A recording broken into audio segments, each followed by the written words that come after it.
So, y'all know about the F-22 Raptor? I shoot the lights out. The most dominant fighter in history. Until it's bright out. The jet's so batshit insane that there hasn't been a single fighter to contest it for 30 years. Oh, just another lonely night. Well, what if I were to tell you that there was a jet that was able to match her, if not even surpass her? A stealthier, faster, sleeker jet that now resides in aircraft museums? An aircraft that could kill the Raptor.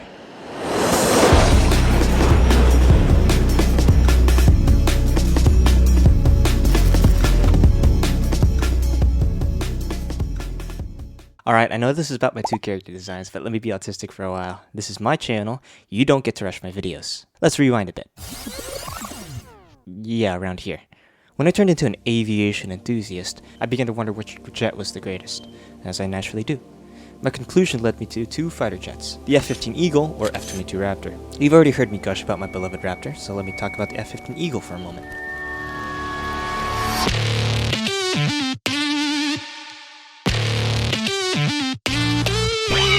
The McDonnell Douglas F-15 Eagle has quite the resume. For a while, the F-15 had a KD record of 104-0. Yep, 104 aerial victories with 0 losses. Its resume doesn't stop there. It managed to kill a flying helicopter with a laser-guided bomb. Bomb. Not a missile, a fucking bomb. It only gets better. The F-15 is the only fighter in history to get an air-to-space kill. From Earth, it shot down a satellite. Quite casually, too.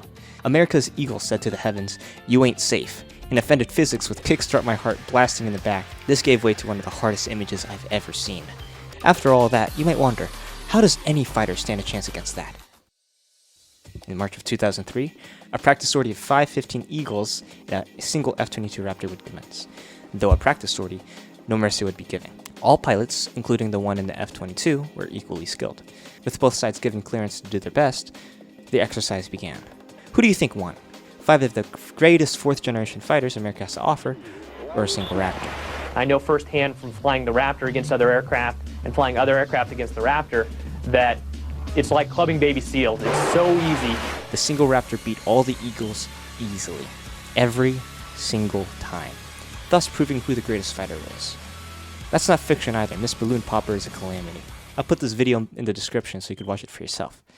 Now, like I mentioned earlier, there was a fighter on the same level as the F-22. No, it's not foreign aircraft, not the SU-57 or J-20. It was an aircraft born for the same reason as the F-22, air dominance. The United States, worried about Soviet aircraft during the Cold War, decided to respond by creating a whole new generation of fighter aircraft. In order to do so, they created a program called the Advanced Tactical Fighter Program, aka the ATF.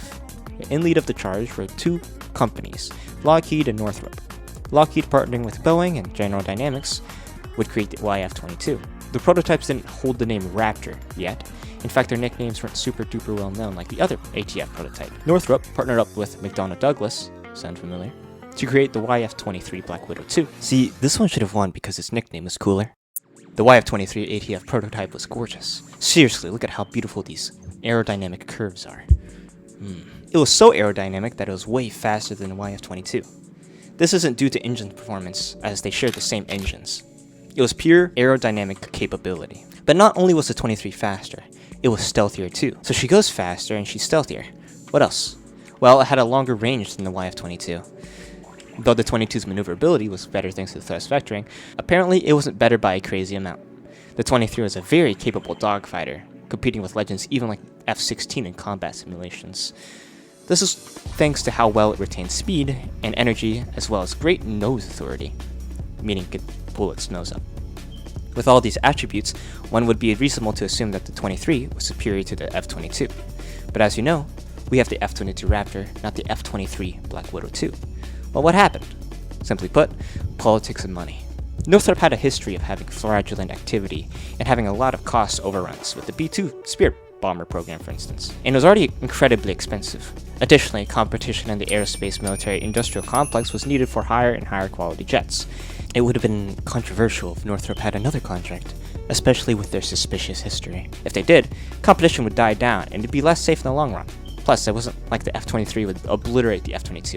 In fact, they were still very similar in many compartments. Performance and war-wise, things would likely remain the same, regardless of which jet was picked. That's how spectacular these jets were. Is it a shame we never got to see a full production F-23? Yeah, but I'm not disappointed in what we got either. Oh yeah, I forgot this video was about my 2 character designs. The YF-23 Black Widow 2 design was actually one of my first jet girl concepts, like 2 years ago right after the Eagle and Raptor.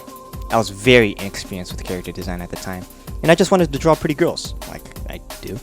So you can see I put a lot less thought into it than I usually would. I later revisited the design because I wasn't content with it, leading to the first of the 2 Black Widow designs. Some of you might be wondering why there's 2 of these designs today. That's because there were 2 YF-23 prototypes. PAV 1, Black Widow 2, or Spider, and PAV 2, Grey Ghost. The real-life variants were born and flew near the same time. I'd like to say 2 months apart, but I'm not too sure. The first design is the most iconic in my head, not only bearing the classic red hourglass shape on her belly, but also encompassing the Black Widow theme fully. Since the real-life 23 was stealthier than the 22, I attempted to make her look sleeker in this version. She gives off the vibe of a bossy workplace character, or Ada from Resident Evil, an assassin through and through. The second version, Grey Ghost, is my most recent design.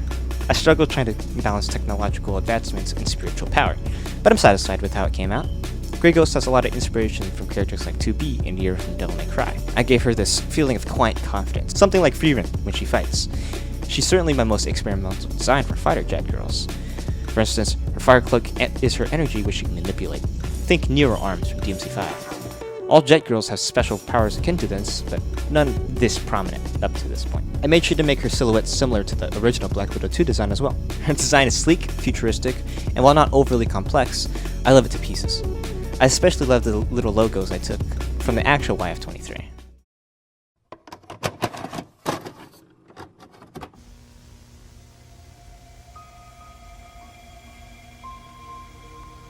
Jet girls are born during their first flight. When they take off, that's when they gain consciousness and make decisions based off purpose and feelings. Emotions, personality, feel, and vibe are coded into them before their birth, but their birth is quite unpredictable. PAV 1's, aka Black Widow 2's, first flight went exceedingly well. There was a little trouble with her feet when landing, but it went fine. PAV 1 had an air of superiority, as if she was a creature out of this world. She wore a cocky smile everywhere she went and had a heightened sense of self. Her engineers coded a femme fatale type personality into her as an experiment, a way to lure the enemy into her super unfriendly web. PAV 1 loved to show off, even adding the Black Widow hourglass insignia to her own outfit just because she thought it looked good, to the horror of her parents. PAV 1, a success. PAV 2's, aka Grey Ghost's, first flight was unique. At the exact moment she took off, it looked like she was floating like a leaf. It was as if she wasn't even moving. She turned around slowly, analytically. The engineers were deeply confused. They didn't code this personality into her. It wasn't something they did wrong. Miraculously, PAV 2 gained free will that exceeds her coding. It took a bit, but PAV 2 then finished her first flight successfully. When she landed, people were highly cautious of her.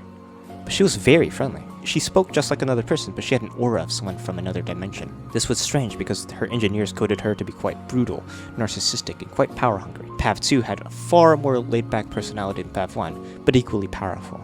PAV 2 was obedient and passed all testing with flying colors. Initially, the engineers thought she was a failure, but she ended up being an overwhelming success. The 2 YF-23 sisters would then set the bar all future jet girls would try to reach or surpass. Soon after, the ATF contract was revealed to be given to Lockheed. The 2 YF-23 sisters had vastly different reactions. Black Widow 2 was shattered to her core. Her whole reason for existing was to win. She should have, but she didn't. This completely changed her outlook on life, and she spends the rest of her days in museums contemplating life. It took a while, but she healed. Grey Ghost had no reaction. She simply smiled and bowed respectfully in the appreciation for what Lockheed was able to accomplish. She was ordered to be experimented with, or scrapped by America soon after. But she knew this would deeply pain her engineers, so she disappeared quietly. She now roams the Earth, undetected and constantly observing.